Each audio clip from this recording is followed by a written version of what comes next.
আসসালামু আলাইকুম এভরিওয়ান। সবাই কেমন আছেন? আশা করি সবাই ভালো আছেন।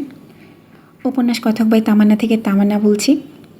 আজকে শুরু করতে যাচ্ছি আজিব দাস্তান হে এই গল্পটি। লিখেছেন সমৃদ্ধি রিধি আপু। আপু অনেকটা বাস্তবিক গল্পগুলো তুলে ধরেন। আশা করি আপনাদের সবার ভালো লাগবে। শুরু করছি আজিব দাস্তান হে। আমি খেয়া। আজ সজ্ঞানে সবার সম্মুখে প্রতিজ্ঞা করছি যে আমি শিক্ষক, ছাত্র, ব্যাংকার, সাংবাদিক, কামার, কুমার, জেলে, মুচি সকল শ্রেণী পেশার মানুষের বিবাহ প্রস্তাবে অন্দরমহলে ঢুকতে দিল ডাক্তার নামক প্রজাতির বিবাহ প্রস্তাব ত্রিসীমানায় ঘেঁচতে দেবই না। বন্ধুমহল আর কাজিন মহলের প্রতিবার এই ডায়লগ শোনার পর খ্যাক খ্যাক করে হেসে বলতো, খেয়া মহারানী, আপনি কি তবে বাকি সব শ্রেণী পেশার মানুষকে একসাথে বিবাহ করবেন? খেয়া তখন নিজের অসমাপ্ত কথা বিশ্লেষণ করতে হাত উঠিয়ে নেতাদের মতো করে বলতো, না না, তা বোঝাতে চাইনি, বোঝাতে চেয়েছি বাকি সবার কথা তাও ভেবে দেখা যায়। দেখে শুনে যে ছেলে ভালো হবে তাকে বিয়ে করা যায়, কিন্তু ডাক্তার, ও চ্যাপ্টার ক্লোজ। ডাক্তার হলো সিলেবাসের বাইরের প্রশ্ন। নামের আগে ডাক্তার লেখা থাকলেই সে ছেলে বাদ। শুধু কি ছেলের 14 গোষ্ঠীতেও যদি কোনো ডাক্তার থাকে তাহলেও বিয়ে ক্যান্সেল। ডাক্তার দেখলেই আমার অ্যালার্জি হয়। অল অফ ইউ নো না? গায়ে লাল জামদানি শাড়ি জড়িয়ে মাথায় এক হাত ঘোমটা দিয়ে খেয়া যখন অতীতে করা নিজের সেই বিখ্যাত প্রতিজ্ঞার কথা স্মরণ করছিল, ঠিক সেই মুহূর্তে কাজী সাহেব গম্ভীর গলায় বলে উঠলেন, বলো মা, কবুল। খেয়া চমকে মাথা তুলে একবার মায়ের দিকে তাকায়, আরেকবার বাবার দিকে তাকালো। বাবা মা দুজনেই মাথার ওপর নিচ নেড়ে আশ্বস্ত করতে খেয়া একটু ধাতস্থ হলো। জিভ দিয়ে শুকিয়ে আসা ঠোঁট ভিজিয়ে ধীরে সুস্থে ক্ষীণ কণ্ঠে বলল, কবুল। সারাদিন ফটর ফটর করতে থাকা, দুইবার মেডিকেল ভর্তি পরীক্ষা দিয়েও সরকারি মেডিকেলে চান্স না পেয়ে ব্যর্থ হওয়া সেই নুরানি জান্নাত খেয়া অবশেষে এক স্বনামধন্য ডাক্তার পরিবারের মেজ বউ হয়ে গেল। ডাক্তার ইশতিয়াক সায়েমের সদ্য বিবাহিত স্ত্রী মিসেস ইশতিয়াক সায়েম। এই বিবাহ অভিযানের সূত্রপাত ঘটেছিল আজ থেকে ঠিক 18 দিন আগে। আর 10টা বিবাহযোগ্য মেয়ে ঘরে থাকলে ঘটক যেভাবে নিত্য নতুন বিয়ের আলাপ নিয়ে আসে, খেয়ার জন্য তেমনই এক আলাপ এসেছিল। খেয়ার তখন অনার্স 2য় বর্ষের মিড টার্ম পরীক্ষা চলছিল, তাই ও বিষয়টাকে পাত্তাই দেয়নি। কিন্তু খেয়ার বাবা মা ভীষণ আগ্রহ দেখালেন। খেয়ার লিখিত পরীক্ষা যেদিন শেষ হলো সেদিন অবসরে 2 বোন মিলে মুভি দেখছিল। ওদের মা কবিতা সরকার রুমে এসে প্রথমত ওদের মুভি দেখায় ব্যাঘাত ঘটালেন, দ্বিতীয়ত ইশতিয়াক সায়েম নামক এক অজ্ঞাত পরিচয়ের ছেলের প্রশংসায় পঞ্চমুখ হলেন। খেয়া অর্ধেক প্রশংসায় গেল, অর্ধেক উগরে ফেলে মুখ কুচকে বলেছিল, আগে অনার্সটা শেষ করতে দাও মা। এখন বিয়ে করলে আমার মরা ছাড়া আর কোনো কিছুই করার নেই, পুরো লাশ হয়ে যাব।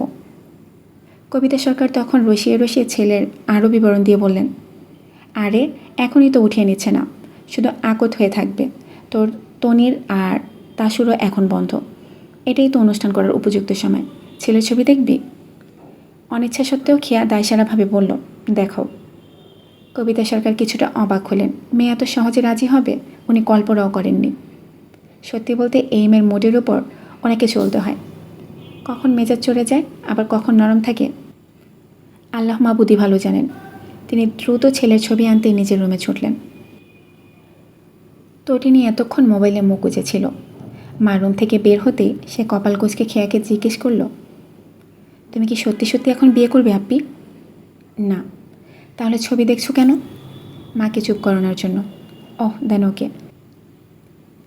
সত্যি সত্যি বিয়ে করে এখনই গলায় সংসার নামক ফাঁস দিও না প্লিজ। এখনকার জেনারেশনের ছেলেরা ভীষণ টক্সিক হয়। পড়াশোনা শেষ করার আগে নো বিয়ে শাদি। I hate marriage. খেয়া দরজার দিকে ইশারা দিয়ে বলে, যা মাকে সেম টু সেম কথাটা বলে আয়। তটিনী কিছু বলতে যাবে ঠিক তখনই কবিতা সরকার রুমে এলেন। তটিনীও চুপ হয়ে গেল। তটিনীর নানা ধরনের নারীবাদী কথা শুনলেই কবিতা সরকার রেগে যান, তাই তটিনীও মায়ের সামনে বলে না। একেবারেই বলে না তা ভুল, মার সামনে 2-3বার বেশি নারীবাদী কথা বলে গাল খেয়ে আর বলে না। এদিকে মায়ের মোবাইলের স্ক্রিনে ছেলের ছবিটা দেখেই খেয়ার মেজাজ ধপ করে জ্বলে উঠল।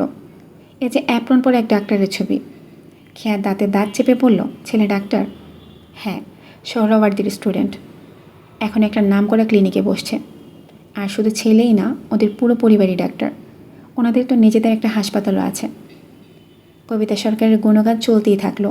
ছেলের বাবা সার্জন, মা গাইনি ডাক্তার, বড় বোন গাইনি, বড় বোনের হাজব্যান্ড কার্ডিওলজিস্ট, ছেলের বড় ভাই স্কিনের ডাক্তার, বড় ভাবি সোনোলজিস্ট।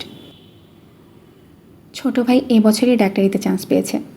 ছোট বোন সরকারি মেডিকেলে চান্স পায়নি, তাই প্রাইভেট মেডিকেলে পড়বে, ইত্যাদি ইত্যাদি ইত্যাদি। খেয়ে আর নিতে না পেরে চুলের আড়ালে কানে এয়ারপড গুঁজে বই নিয়ে বসল। লিখিত পরীক্ষা শেষ, তাতে কি, সামনেই তো ভাইবা আছে। এসব ডাক্তারি পেঁচাল শোনার চেয়ে ওর বইয়ে লেখা থাকা যদু মধু রামশ্যাম পড়া অনেক ভালো। যদু মধু রামশ্যাম বলার কারণ, আজ কঠিন বিষয়ের পরীক্ষা দিয়ে এসে খেয়ার মাথা পুরো ব্ল্যাঙ্ক। ওকে ক খ পড়তে দিলেও ও এখন পড়তে পারবে না। মেয়ের কাছ থেকে সঠিক প্রতিক্রিয়া না পেয়ে নিজের মতো বকবক করে মাঝপথে থামিয়ে উনি মুখ ভেঙচি দিয়ে চলে গেলেন। রাতে বাবা এসেও ছেলের গুণগান গাইলেন, এমনকি দাদিও বাদ গেলেন না। আর আশ্চর্যজনক ব্যাপার হলো, তটিনী পর্যন্ত গলে গেল। ডাক্তারিতে সদ্য চান্স পাওয়া তটিনী দুলাভাই ডাক্তার সেজন্যই গলল, নাকি অন্য কোনো কারণে গলে গেল তা খেয়ার জানা নেই। খেয়ার যে ইশতিয়াক সাইম নামক মেডিসিন বিশেষজ্ঞের ছবি দেখে বা তার সম্পর্কে টুকটাক শুনে ব্যক্তিগতভাবে খারাপ লেগেছে তা নয়। ওর আসল সমস্যা হলো ওই প্রফেশনটা নিয়ে। খেয়ার পরিবারের সদস্য 6 জন। খেয়ার দাদি, খেয়ার বাবা, মা, খেয়ারা 3 ভাই বোন। খেয়ার পরিবারের বাকি 5 জন সদস্য ওকে দিনরাত এত বেশি ম্যানিপুলেট করা শুরু করলো যে শেষ পর্যন্ত না বলতে বলতে খেয়া কখন যে হ্যাঁ বলে ফেললো ও নিজেও জানে না। তাহসিন তো রাত দিন ঘ্যান ঘ্যান করতো, আপ্পি এখনই বিয়ে করো, এসএসসির পরের বন্ধের মতো বন্ধ আর জীবনও পাবো না, প্লিজ আপ্পি এখনই বিয়ে করো। তটিনীও ঘ্যান ঘ্যান করতো, আই হেট ম্যারেজ, বাট ছেলে বুঝে আই অলসো লাভ ম্যারেজ, বিয়েটা করো আপ্পি। ভাইয়ার চোখে মুখে একটা ম্যানলি ভাইব আছে। এখনকার জেনারেশন ম্যানলি ভাইব পাওয়া ভীষণ টাফ, যা আছে সব ছাত্রী। তাছাড়া মেডিকেলে চান্স পাওয়ার পর 5 মাস যে বন্ধ পাবো, আর জীবনে এমন বন্ধ পাবো না, প্লিজ আপ্পি এখনই বিয়েটা করে ফেলো। খেয়া ভেবে পায় না এসব কথায় ও কী করে রাজি হলো। দাদির ভাষায় ওকে হয়তো তাবিজ করা হয়েছে, এটাই হবে এটাই হবে। খেয়া ধরে ফেললো ওকে তাবিজই করা হয়েছে। ছেলের বাবা, মা, বড় বোন, বড় ভাবি এসে খেয়াকে দেখে আংটি পরিয়ে গেল, কিন্তু ডাক্তারবাবু এলেন না, কারণ ওনার হাতে নাকি 1 সেকেন্ডও ফ্রি টাইম ছিল না। তবে সশরীরে না এলো আকুদের ঠিক 1 সপ্তাহ আগে সাইম সরাসরি কবিতা সরকারের নাম্বারে কল করে খেয়ার খোঁজ করলো, খেয়ার সঙ্গে কথা বলতে চাইল। পরদিন খেয়ার ল্যাব এক্সাম আর ভাইবা। দিক বিদিক হারিয়ে ও যখন টেবিলে বইয়ে মুখ গুজে হন্যে হয়ে পড়ছিল, তখন তটিনী মোবাইল নিয়ে রুমে ছুটে এলো। আপনি ধরো, কথা বলো। কে রে? সাইম ভাইয়া। নামটা শোনা মাত্রই খেয়ার চোখের সামনে ভেসে উঠল সেই অ্যাপ্রন পরা গম্ভীর মুখের ছবিটা। খেয়ে হাত নেড়ে ইশারা করলো ও কথা বলবে না, কিন্তু দরজার কাছে দাঁড়িয়ে থাকা মায়ের চোখ রাঙানি দেখে অজ্ঞতা মোবাইলটা কানে নিয়ে অত্যন্ত ধীর কণ্ঠে বলল, আসসালামু আলাইকুম। ওয়ালাইকুম আসসালাম। এরপরই দুপক্ষে একদম চুপ। খেয়ার টেনশনে নখ কামড়ানো শুরু করলো। কথা না বললে শুধু শুধু কল কেন দিল লোকটা?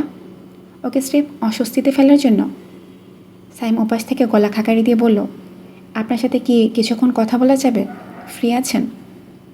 খেয়া ভাবলো বলবো যে কাল পরীক্ষা তাই পড়ছি, পরক্ষণে ভাবলো না থাক, ডাক্তার মানুষের সামনে পড়ার কথা বলা যাবে না, এদের তো জীবনটাই কাটে বইয়ে মুখ গুজে, একে আর পড়ার কথা কি বলবে।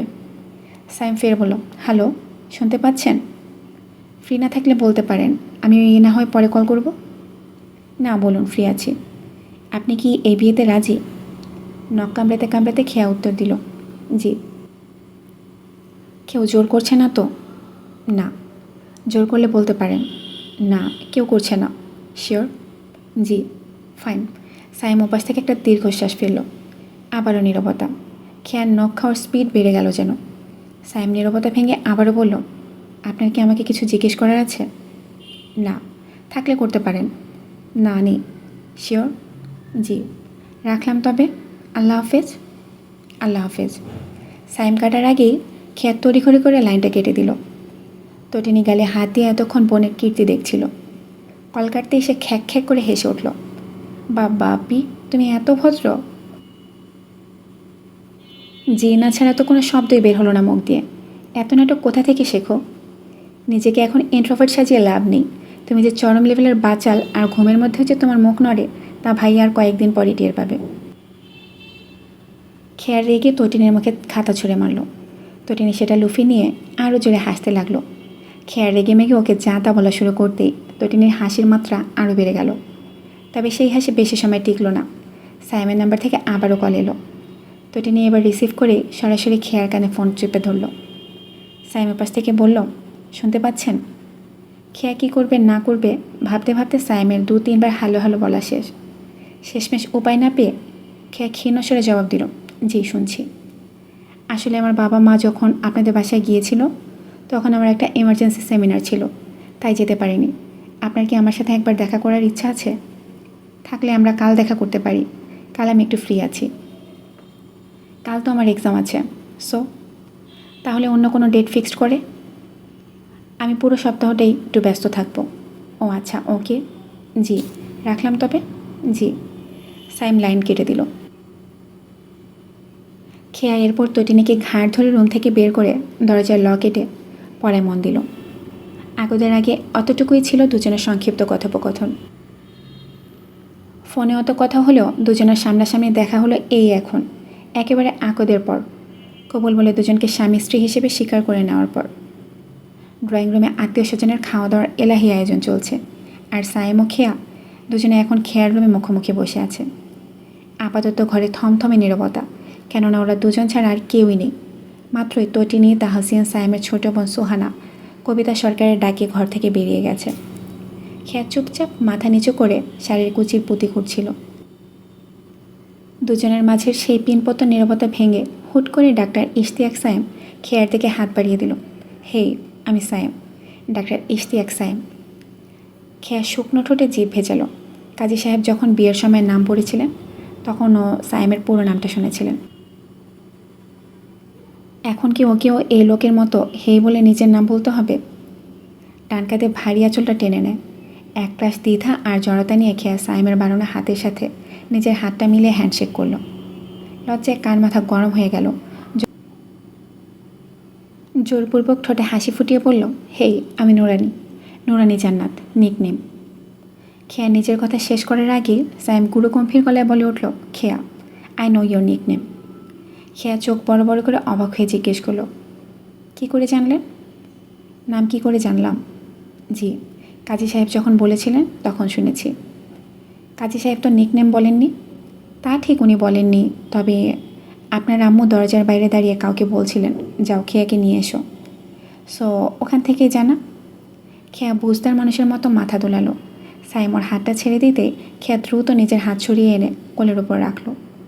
অস্বস্তি ঢাকতে আবার নখ করতে যাবে, ঠিক তখনই সাইম নিজের পাঞ্জাবির পকেট থেকে একটা ধপধপে সাদা রুমাল বের করে জিজ্ঞাসা করলো, আপনার হাত কি অলওয়েজ এভাবেই ঘামায়? নতুন বরের মুখ থেকে শুরুতেই এমন মেডিকেল প্রশ্ন শুনে খেয়ে আকাশ থেকে পড়ল। একই সাথে ওর চরম লজ্জায় কুকড়ে গেল। সাইম নিজের হাতটা মুছতে মুছতে আবার জিজ্ঞেস করলো, অলওয়েজ ঘামায় নাকি এখন নার্ভাসনেসের জন্য? খেয়া পলক্ষীন চোখে একবার সাইমের দিকে তাকালো। লোকটার চোখে মুখে কোনো দুষ্টুমি নেই, নিখাত কৌতূহলও নেই। ভীষণ সিরিয়াস হয়ে প্রশ্নটা করেছে বোঝাই যাচ্ছে।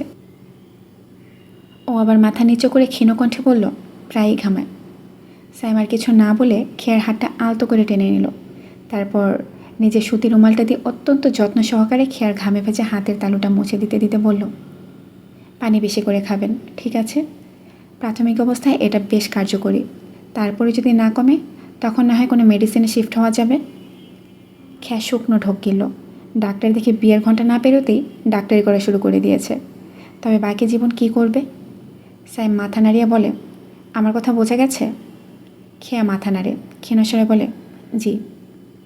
ঘরে আবারও পিনপত্ত নীরবতা নেমে এলো। আপাতত দুজনই অতল ভাবনায় ডুব দিয়েছে। সাইম মনে মনে বেশ সন্তুষ্ট হলো। ও ভাবলো, যাক, মেয়েটা ভীষণ শান্ত আর বাধ্য।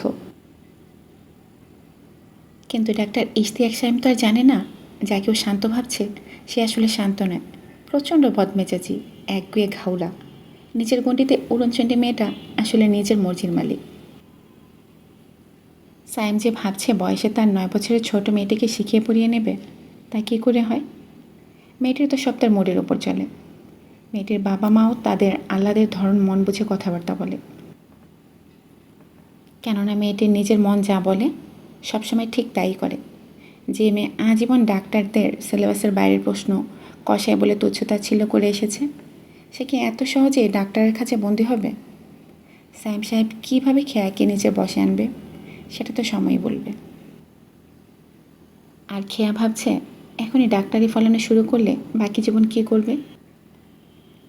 ওর ওপর চর্চা করতে করতে হাত পরিষ্কার করবে? খেয়ার তো শরীর না, রোগের বাসা। ডাক্তারের তাহলে ডাক্তারি করতে সুবিধাই হবে মনে হচ্ছে। হরেক রকমের ভাবনায় মশগুল সাহেব তো জানে না খেয়া ওর হাড্ডি মাংস জ্বালিয়ে খাবে। পেটে সহস্র প্রজাপতি উঠতে থাকা খেয়াও জানে না ওর এক হ্যান্ডশেক বাবাজির সাথে বিবাহ হয়েছে, যে ওর জীবনের শান্তি স্বাধীনতা যা আছে সব কেড়ে নেবে। একই সাথে দুইজনের কেউই জানে না আগামীতে তাদের জন্য কী কী অদ্ভুত আর কঠিন পরিস্থিতির অপেক্ষা করে আছে। একজন উত্তর মেরুর বাসিন্দা তো অন্যজন দক্ষিণ মেরুর। সম্পূর্ণ ভিন্ন দুই জগতের এই দুই মানুষ কিভাবে একসাথে জোড়াতালি দিয়ে সংসার করবে তা তাদের নিজেদেরও ধারণার বাইরে। দুজনকে একসাথে যখন রাতের খাবার খেতে নেওয়া হলো, স্যাম তখন খাওয়ার আগে বেশ সময় নিয়ে হাত ধুচ্ছিল। অন্যদিকে খেয়া ছ্যাঁতফ্যাত মানুষ, 10 মিনিটের কাজ ধুমধাম করে 1 মিনিটে করে ফেলার স্বভাব যাকে বলে। খেয়াকে 2 সেকেন্ডে হ্যান্ড ওয়াশ করে ফেলতে দেখে স্যাম বেসিনের সামনে নিচু সরে বলে, এভাবে হ্যান্ড ওয়াশ করছেন কেন? প্রপারলি হ্যান্ড ওয়াশ করে আসুন। হাতে কত ধরনের জীবাণু থাকে জানা আছে? তার উপর দিয়েছেন মেহেদি। মেহেদিতে কত প্রকার খারাপ জিনিস আছে জানা আছে? ওতে কত ধরনের জার্মস থাকে জানা আছে? খেয়া চোখ বড় বড় করে তাকায় সায়ামের পানে। প্রথম দিনই খুঁত ধরছে? আরে প্রথম দিনও তো হয়নি, প্রথম প্রহরেই খুঁত ধরছে। খেয়া সাবান দিয়ে হাত জোরে জোরে ঘষতে ঘষতে ভাবতে থাকে, না, এর সাথে থাকা যাবে না, কিছুতেই থাকা যাবে না। খেয়া খুঁত ধরা মানুষকে ঘেন্না করে, কথায় কথায় জ্ঞান দেওয়া মানুষকেও ঘেন্না করে। সাইমকেও ঘেন্না করে শুরু করবে কিনা তাই মনোযোগ দিয়ে ভাবছে। এদিকে খেয়ার ছোট ভাই বোনের তিলকে তাল বানিয়ে ফেলছে। ওদের কথা অনুসারে সাইম নিচু সুরে প্রেমের কথা বলছে এবং খেয়া তাকে ভীষণ লজ্জা পাচ্ছে। যদিও সাইমের ভাই বোনেরা একেবারে বিশ্বাস করেনি সাইম প্রেমের আলাপ করতে পারে, তাও রটনা যা রটার তা তো রটেই গেছে। তাহলে আর দেরি কেন? শুরু করা যাক উত্তর আর দক্ষিণ মেরুর এই দুই অসম মানুষের এক টকঝাল মিষ্টি এবং অপ্রকাশিত ভালোবাসার আজীব দাস্তান।